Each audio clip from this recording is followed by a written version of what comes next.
Ano? Sa April 6 dito.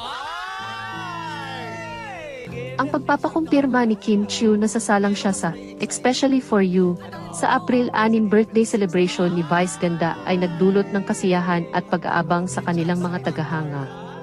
Ito ay isang magandang balita para sa mga tagahanga ng dalawang kilalang personalidad sa showbiz. Ang kanyang pagtanggap sa imbitasyon ay nagpapakita ng kanyang pagbibigay pugay at suporta kay Vice Ganda sa kanyang espesyal na araw.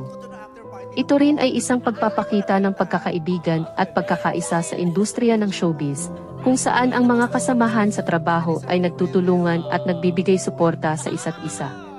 Ang kanyang pagiging bahagi ng programa ay magbibigay ng dagdag na kulay at saya sa okasyon, at maaaring magdulot ng mga espesyal na alaala para sa lahat ng mga kasali at mga tagahanga. Ano? Sa April 6 dito.